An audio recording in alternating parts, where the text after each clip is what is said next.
درود دوستان. میخواستم در مورد دو سه تا از کامنت های بی ربط صحبت بکنم، نه به خاطر اینکه جواب اونا رو داده باشم، فقط به خاطر بالا بردن معلومات جمعی شما دوستان. این شخصی گفته بود که من هر سنگی پیدا میکنم دارای شکل و اینا هست. آیا اونا هم هپ هاپ هستن؟ دوست عزیز، هپ هاپ دارای سختی بالا و یه سنگیه که استاد روش کار کرده. این سنگ خیلی سختیش بالاست، نمیشه به این راحتی روی این سنگ شکل داد.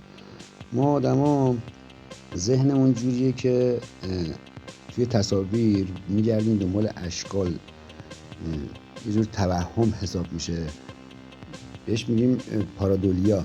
این ما بچه بودیم یادم میاد رو ابرا دنبال شکل میگشتیم و تو ابرا برای خودمون شکل تجسم میکردیم.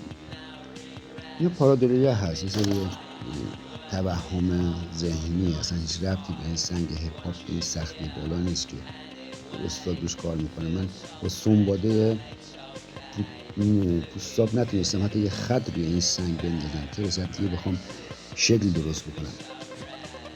این هپ هاپ راف هست، خیلی محکم، سنگ محکم.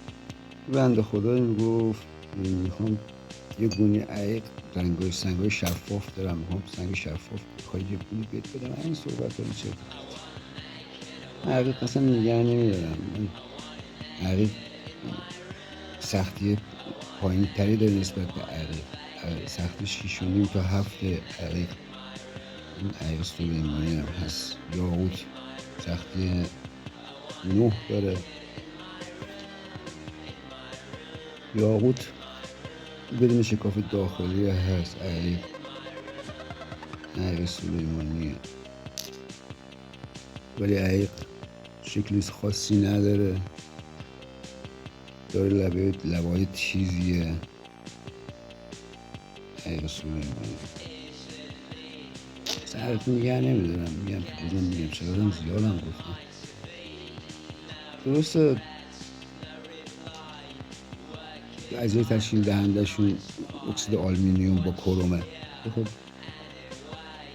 چگالی بالایی داره یا عقیق سختی پایین نسبت به عقیق، البته نسبت به یاقوت سختی بالایی داره، چگالی پایین. اصلا این دو تا دنیای متفاوتن. یکم مطالعات و تحقیق داشته باشن این عزیزان نمیگن این حرفا رو.